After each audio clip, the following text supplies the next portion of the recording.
নকৰিও বাপ এহি বুলি কান্দে কলি কৰিয়া বিলাপ নিপতি বুলন্ত কলি তোক দি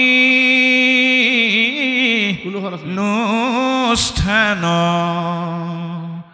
জয়িত খেলে যোৱা পাখা কৰে মই দপান স্ত্ৰী পঞ্চ শুনা গৃহ স্থৰ থাকে জয়িত এই চাৰি ঠাই দিলো বংশগ ইয়াতৈত অজল কুম্ভ চুলীয়া বাৰ হনি ঢেকি পতা গৃহস্থৰ ঘৰেহি পাঞ্চ শুনা গোটা ৰাম বলি বিশ্বদেৱ পঞ্চ যজ্ঞ যাৰ নাই তাৰ পঞ্চস্থান তথা কি বেহৰ বদাই। বাৰু কৃষ্ণ যে ইমানকণ সময়লৈকে কলিৰ পৰিয়ালটো থকা জেগাকেইখন মহাপুৰুষে পৰিচয় কৰি দিলে। এতিয়া আমাৰ বহুতে বুজি লওঁ যে স্ত্ৰী পঞ্চ শুনা গৃহস্থৰত থাকে জড়িত এই চাৰি ঠাই দিলোঁ বংশগয়া তৈত মানে নিৰ্দিষ্ট কৰি দিলে। এতিয়া আমাৰ বহুতৰে ধাৰণা হয় যে যোৱা পাখাতে কলি থাকে, কিন্তু আমাৰ ভাগৱতে কৈছে কলি আপোনাৰ ঘৰতো থাকিব পাৰে। মনত ৰাখিব যে স্ত্ৰী বুলি ক'লে আমি কি বুলি যাম যে আমি দৈনন্দিন যি আহাৰ তৈয়াৰ কৰোঁ, আমি গ্ৰহণ কৰিবৰ কাৰণে যি আহাৰ গ্ৰহণ কৰোঁ তাতো আপোনাৰ কলিয়ে বসবাস কৰিব পাৰে যদিহে পদ্ধতিটো শুদ্ধ নহয়। এতিয়া পদ্ধতিটো শুদ্ধ কৰিবৰ কাৰণে কাক সুধিব লাগিব? আমি মহাপুৰুষ মাধৱদেৱক সুধিব লাগিব পদ্ধতিটো কেনেকৈ আমি গৃহাশ্ৰমৰ অন্ন তৈয়াৰ কৰিব লাগে। তেওঁ ভক্তি ৰত্নাৱলী পুথিত লিখিছে যে সমস্ত নাৰায়ণ পৰ জানিবা নিশ্চয় অৰ্পণ নভৰিলে তাৰ ফল নধৰয়। এতিয়া আমি ৰন্ধন কৰা দ্ৰব্য আমি অৰ্পণ কৰিব লাগিব। কি কি দ্ৰব্য? আমি তিনিটা দ্ৰব্য অৰ্পণ কৰিব নালাগে, যেনেকৈ মৎস্যৰহিত ব্যঞ্জন, মাংসৰহিত ব্যঞ্জন আৰু আপোনাৰ অংকুৰিত হোৱা ডিম। এই তিনিটা বস্তু ভগৱন্তলৈ অৰ্পণ কৰিব নালাগে, কাৰণ ভগৱন্তই সেই দ্ৰব্য কেতিয়াও গ্ৰহণ নকৰে। কিয় নকৰে? ভগৱন্তই উত্তৰ দিছে এৰা মই আত্মা মোক কাটে কেনে মহা দুষ্ট মোহৰ হিংসাত কোন দেৱ হৈব তুষ্ট। এনেবিলাক দ্ৰব্য হয়তো আমি বহুতে খায়ে থাকিম, কথা নাই, কিন্তু ভগৱন্তলৈ অৰ্পণ কৰিব নালাগে, কাৰণ সেয়া ভগৱন্তই কেতিয়াও গ্ৰহণ নকৰে। ভগৱন্তই কি অন্ন গ্ৰহণ কৰে? আমাৰ ভাগৱতত উল্লেখ আছে চেদস মানে গজনমুখী অন্ন ভগৱন্তই গ্ৰহণ কৰে, কিন্তু অন্য কেতিয়াও ভগৱন্তই গ্ৰহণ নকৰে। গতিকে ভগৱন্তক অৰ্পণ কৰিব লাগিব। ভগৱন্তক অৰ্পণ কৰিলেও ৰান্ধনীগৰাকী কিন্তু হাত সাৰিব নোৱাৰে, মনত ৰাখিব। ৰান্ধনীগৰাকীয়ে কি কৰিব লাগিব? এৰাম যজ্ঞ কৰি যিটো জনে অৱশেষে খায় তাহাৰ সমস্ত পাপ হবে দূৰে যায়। ৰন্ধন কৰা আইগৰাকীয়ে সকলোকে দি সৰ্বশেষতহে গ্ৰহণ কৰিব লাগে। এতিয়া আমাৰ সমাজে কি কৈছে, একেলগে খায় আৰু চবেই যি আছে চব আনক খাই দিওঁ আৰু ডাইনিংখনত উলিয়াই দিব। ভাৰ্জাৰ জোঠাইও খাব স্বামীয়ে, স্বামীৰ জোঠাও দিব ভাৰ্জাক, শহুৱেকৰ জোঠা খাব বোৱাৰীয়েকে, বোৱাৰীয়েকৰ জোঠা খাব শহুৱেকে। এইবিলাক আমাৰ হৈ থকা ঘটনা ভাৱ। এইকাৰণে আমাৰ ভাগৱতে কৈছে, যজ্ঞ কৰি যিটোজনে অৱশেষে খায়, এই কৰ্মবিলাক কৰি সকলোকে দি যিগৰাকী আই মাতৃ আহাৰ খায়, এইগৰাকীয়েহে যজ্ঞৰ ফলটো লাভ কৰিব পাৰিব। এতিয়া উদাহৰণ লাগিব আমাক, উদাহৰণ আমি ধুনীয়াকৈ চাব জানিম। মহাভাৰতৰ পঞ্চ পাণ্ডৱৰ প্ৰথম ৰজনী বনবাস। বনবাস হৈছে কিন্তু অতি আচৰিত, পাণ্ডৱৰ লগত কিন্তু দ্ৰৌপদীক বনবাস দিয়া নাছিল। দ্ৰৌপদীক ক'লে তুমি ঘৰতেই থাকা, কিন্তু পাণ্ডৱৰ প্ৰতি শ্ৰদ্ধা আছিল, গতিকে দ্ৰৌপদীয়েও ক'লে মই আপোনালোকৰ লগতে বনবাসলৈ যাওঁ। কিন্তু দ্ৰৌপদী বনবাস নাছিল নহয়।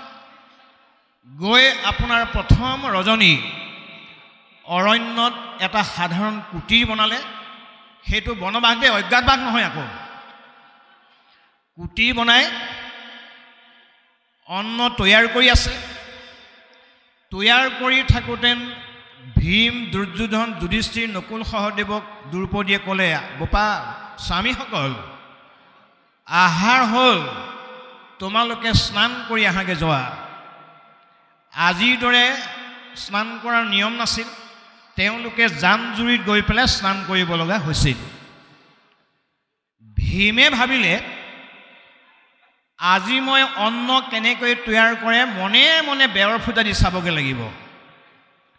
ভীমে গা ধুম বুলি কৈ পেলাই আধা বাটৰ পৰা ঘূৰি আহি চালেহি, অন্ন তৈয়াৰ কৰি থকা আইগৰাকীয়ে কেনেকৈ অন্ন তৈয়াৰ কৰিছে। আহি পেলাই দেখিলে কান্দি কান্দি অন্ন তৈয়াৰ কৰি আছে। নিৰ্দিষ্ট সময়ত সকলো আহিল। ভীমেও যোৱাৰ ভাও ধৰি আকৌ ঘূৰি আহিছে। সকলোকে অন্ন বাঢ়ি দিছে। ভীমে কৈছে, আজি মই আহাৰ নাখাওঁ। কিয় নাখায় যুধিষ্ঠিৰে সুধিলে। বোলে নাই নাই, আজি মই আহাৰ খাব নোৱাৰোঁ। কিয়? এয়া আপুনি পাঞ্চালীকে সোধক বুলি দ্ৰৌপদীক সুধিবলৈ ক'লে। দ্ৰৌপদীয়ে ক'লে, মইতো বুজি পোৱা নাই কিয় নাখায়।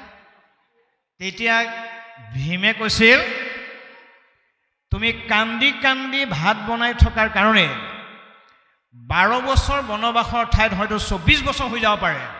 গতিকে এই আহাৰ মই বৰ্জন কৰিলোঁ। সেইটোৱে হ'ল কালক্ৰমত ভীম একাদশী বুলি ঘোষণা কৰি দিলে। আচলতে ভীমে আহাৰ তৈয়াৰ কৰা আহাৰটো উপযুক্ত বুলি নাভাবি তেওঁ আহাৰ বৰ্জন কৰিছিল। বৰ্জন কৰাৰ কাৰণে ভীমে আহাৰ বৰ্জন কৰি পেলাই তেওঁ কি কৰিলে, 12 বছৰ বনবাসটো 12 বছৰতেই সীমাবদ্ধ ৰাখিলে। যদি সেই আহাৰ খালেহেঁতেন আৰু 12 বছৰ অজ্ঞাত বা জ্ঞাতবাস কৰিব লগা হ'লহেঁতেন। ইয়াৰ পৰা আমাক কি বাৰ্তা দিছে যে আমাৰ আহাৰ তৈয়াৰ কৰা মাতৃগৰাকীয়ে ৰন্ধন কৰোঁতে গালি গালাজ এই শব্দবিলাক যদি প্ৰয়োগ কৰে, শব্দ ব্ৰহ্ম গৈ পেলাই অন্নত সংযোগ হৈ যাব। আৰু সেই অন্ন যদি আপুনি গ্ৰহণ কৰে, আপুনি ভগৱন্তক এই 7টা যুগত বিচাৰিলেও আপুনি ভগৱন্তক লাভ কৰিব নোৱাৰিব। সেইকাৰণে আমাৰ ভাগৱতে কৈছে যে অতিথিৰ অম্বেষণে ৰাজমাৰ্গে যাব, সমস্তকে দিয়ে যিটো পৰে অন্ন খাইব। যে সকলোকে দি মেলি আহাৰ যদি মাতৃগৰাকীয়ে গ্ৰহণ কৰে, তেনেহ'লে সেই আহাৰেহে আমাক জীৱনত উন্নতি সাধন কৰিব পাৰিব। গতিকে সেইকাৰণে ৰজা হৰিশ্চন্দ্ৰই ঘোষণা কৰিছিল কি বুলি, অকৰ্মৰ বেলাত তই সব্যাক কৈছিলে, কৰ্মৰ বেলাত তই মন্ত্ৰীহে ন দেখি এৰাম বুদ্ধিৰ বেলাত তই যেন প্ৰাণ সখী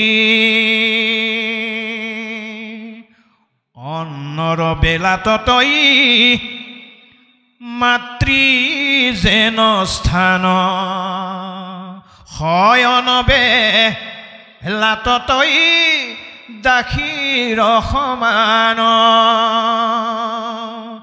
তই হেন ভাৰ্যাময় পাইব কত ভাগে মোৰ মুখে তোৰ গুণ কি বনাই বেক লাগে গতিকে বাপ বান্ধৱ আই মাতৃসকল সতী সন্ততি জন্ম দিয়া গৰাকীকে মাতৃ নকয় এই মহৎ গুণবিলাক যিগৰাকী বাপৰ গাত আছে যিগৰাকী আই মাতৃ গাত আছে তেওঁলোককো মাতৃ বুলি কোৱা হয় সতী সন্তান জন্ম দি সংসাৰ কৰিলে মাতৃ উপাধি পালে নহ'ব এই মহৎ গুণবিলাক থাকিব লাগিব এতিয়া আমি কোৱা ভাগৱতৰ কথাকেইটা আপোনালোকৰ ঘৰলৈ নি এবাৰ প্ৰমাণ কৰক আপোনালোকৰ ভাৰ্যাগৰাকীৰ গাত আপোনাৰ কইনাগৰাকীৰ গাত আপোনাৰ ছোৱালীজনীৰ গাত এই গুণবিলাক আছেনে নাই যদি আছে আপুনি তৰি আছে যদি নাই এই পঞ্চ পাপৰ পৰা আমি নিষ্কৃতি পোৱাটো ইমান সহজ কথা নহয় সেইকাৰণে আমি অকল ভাগৱত শুনিলেই নহ'ব আমি গৃহাশ্ৰমৰ লৈ নি এই কথাখিনি যদি কৰা নাই আমি ক'বলৈ শিকাব লাগে মই এটা সৰু কাহিনী ক'ম মই কাহিনী কৈ ভাল পাওঁ মানে এই কাহিনীটো আজিৰ পৰা 31 বছৰ আগৰ কাহিনী তেতিয়া মই হাতত কাণত ঢোল আছে আৰু মই ভাগৱত একো বুজি নাপাওঁ এতিয়াও বুজি নাপাওঁ তেতিয়া একো বুজি নাপাওঁ এগৰাকী নবৌক বিয়া কৰিবলৈ আহিছিলোঁ নবৌৰ ছজন আছিল দেউৰ শহু শাহু আছিল আৰু স্বামী আছিল দেউৰ ছজন বৰ ভাগ্যৱন্ত ছজন দেউৰ পাইছে তেতিয়া মাকে কৈছিল মানে শাহুৱেকে বোৱাৰীয়েকে প্ৰথম বোৱাৰীটো অতি মৰম আছিল বোৱাৰীয়েকক কৈছে অ' আই তই ভাল মাছ মাংস হ'লে তই আকৌ থবি দেই তেতিয়া বোৱাৰীয়েকে ভাবিলে হয় মায়ে যেতিয়া কৈছে মই থোৱাই ভাল আৰু লাহেকৈ বিতৰণ নকৰাৰ আগতে ভাল মাছৰ টুকুৰাটো ধুনীয়াকৈ বাঢ়ি পেলাই কেৰাহী কিনাৰতে থৈ দিয়ে এদিন শাহুৱেকে গৈ পেলাই চালেগৈ যে বোৱাৰী ভাত বোলে ভাত বনালোঁ তোমালৈ থৈছেনে বোলে মই সেয়া থৈ লৈছোঁ মানে বিতৰণ নকৰাৰ আগতে আপোনাৰ থৈ লৈছে মানে শাহুৱেকে ক'লে এফালে আৰু বোৱাৰীয়েকে বুজিলে এফালে ধুনীয়াকৈ থৈ দিছোঁ বুলি কৈছে তাৰ পৰা কৈছে নহয় আইটোক মই এইটো থ'বলৈ কোৱা নাই এইটো নাপায় নহয় এই সকলোকে দি তোলে থ'বলৈ কৈছে মানে তয়ো অকণমান ৰাখিবি এইটোহে কৈছিলোঁ তই বুজাত ভুল হ'ল নহয় বোৱাৰী বুলি কোৱাৰ লগে লগে বোৱাৰীয়েকে চেণ্ডেলযোৰে আনি পেলাই শাহুৱেকক গালতে এক চাট মাৰি দিলে একদম বাস্তৱ কথা গুৰু এখন আছে বাস্তৱ কাহিনীটো শাহুৱেকে উপায় নাই বোৱাৰীয়েকৰ পক্ষপাত নকৰিলেও উপায় নাই নকৰিলে ভাতেই নিদিব খাবলৈ গতিকে ভাবি চিন্তি পাঁচদিনাখন থাকি তাৰ পাঁচদিনাখন মিটিং এখন আৰম্ভ হ'ল মানে শাহুৱেকে যাকে তাকে ক'লেগৈ মোক বোৱাৰীয়ে চেণ্ডেলে মাৰিছে মানে দেউৰেককেইজনে সভাসদ গোটালে গোটাই পেলাই যেনিবা বিচাৰ হ'ব দেই মনত ৰাখিব কথাবিলাক তাৰ পৰা বিচাৰ হ'ব বুলি গম পায় শাহুৱেকক ৰাতি গৈ পেলাই তেওঁ মেনেজ কৰি পেলালেগৈ যে মা অহাকালিলৈ আমাৰ দেউৰসকলে মিটিং দিছে বোলে মিটিং কি মিটিং এই আপোনাক যে মই মাৰিলোঁ আপুনি যাকে তাকে কৈ আছে সেইটোকে চাগে মিটিং পাতিছে বোলে হ'ব আই এতিয়া মই কি কৰিব লাগে বোলে আপোনাক যি লাগে তাকে দিম কিন্তু কাইলৈ আপুনি সঁচা কথা নক'ব গতিকে তেওঁ পইচা আছিলে ৰাতি মিলাই দিলে ৰাতিপুৱা মিটিং হ'ল মিটিঙত ভকতে সুধিলে আপোনাক আক্ৰমণ কৰাটো সঁচানে বোলে এইবিলাক সব মিছা চাব দেই সব মিছা বুলি ক'লে গতিকে এইবিলাক কোনোবাই মনে সজা কথাবোৰ পাই মোক বোৱাৰীয়ে কেতিয়াও মৰা নাই ভগৱন্তৰ ইচ্ছা তেওঁ 10 বছৰ শয়ন সজ্জাত পৰিব লগা হ'ল ফাঁকি কথা কোৱাৰ কাৰণে। চাওকচোন, ভকতৰ আগত ফাঁকি কথা কৈছে। মই এইটো কথা বুলিয়ে কোৱা নাই, এটা অনুমান কৰকচোন আপুনি, যে এগৰাকী আই মাতৃয়ে শাহুৱেকে বোৱাৰীয়েকক বাচিবলৈ যাওঁতে ভকতৰ আগত মিছা কথা কৈছে। ভগৱন্তই ঘোষণা কৰিছে, তুমি মোকেই ফাঁকি কথা ক'বা, কিন্তু মোৰ ভকতৰ আগত ফাঁকি কথা নক'বা। কিয় নক'বা? ভগৱন্তই কৈছে, এৰা ভকতেহে মোৰ হৃদি জানিবা নিশ্চয়, ভকতজনৰ জানা মই হে হৃদয়।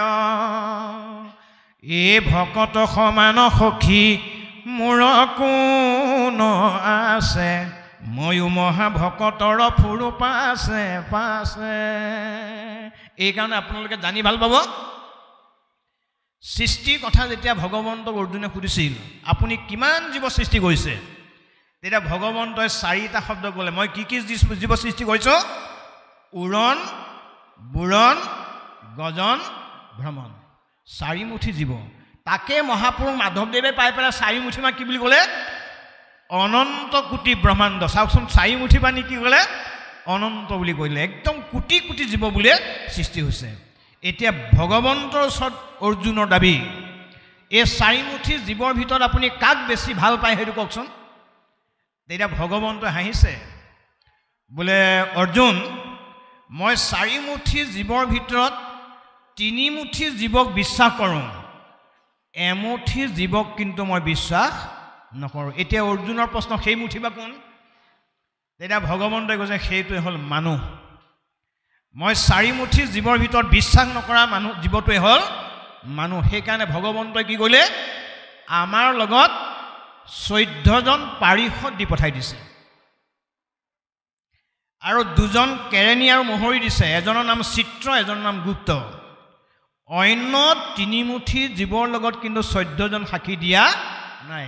আপুনি চাব, আজি নামঘৰতো মিছা কথা কয় মানুহে, ভকতৰ ওচৰতো মিঠা কথা কয়, মছজিদতো গৈ মিছা কথা কয়। নামঘৰ মছজিদ তলা ভাঙি পেলাই পইচা লৈ যোৱা নজিৰো আমাৰ সমাজত আছে। ভয় নকৰে বাপ, কিন্তু ভগৱন্তই কৈছে সেইখন সময়ত বচাই দিম, কাৰণ মোৰ নাম লৈহে লৈ গৈছে, কিন্তু শাস্তিৰ পৰা কিন্তু ৰেহাই নাপাব। এইকাৰণে আমাৰ মহাপুৰুষে লিখিছে, অজ্ঞান শূন্য আতি পশু পক্ষী জাতিয়ে,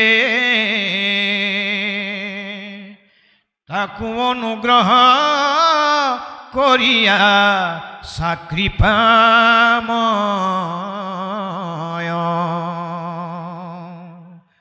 আকে জানি হৰি শৰণ পখিলোৱে, আমাক তোমাৰ তেজিতে উচিত নয়।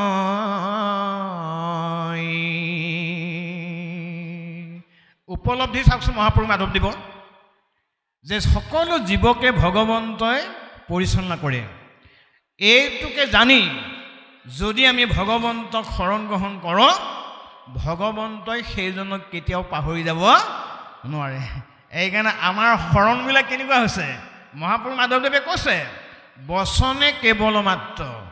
আমি বচনতহে ৰামকৃষ্ণ বুলি কওঁ, কিন্তু ভগৱন্ত যে সকলো হৃদয়তে আছে, এই কথাটো আমাৰ বহুতৰে উপলব্ধি নহয়। ইয়াৰ পাছত লিখিছে যে, হে জগতৰ জীৱশ্ৰেষ্ঠ মানৱ, তোমালোকে বলি বিশ্ব দেৱ যজ্ঞ পঞ্চজাৰ নাই, যিখন ঘৰত 5টা যজ্ঞ সকলো দিনে নকৰে।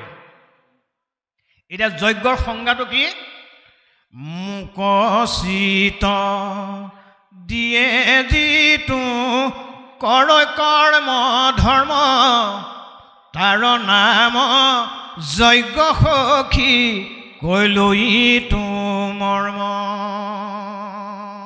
যে চিত্তটো ভগৱন্তক লগাই দি আমি যি কৰ্মই নকৰোঁ কিয়, ই এটা যজ্ঞলৈ উন্নীত হৈ যায়।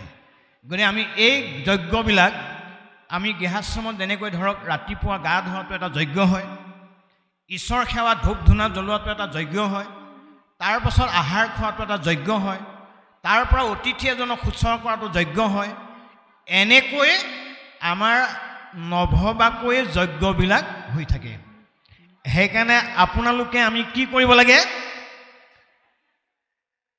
যদি মহাশত্ৰু আহি হয় অতিথি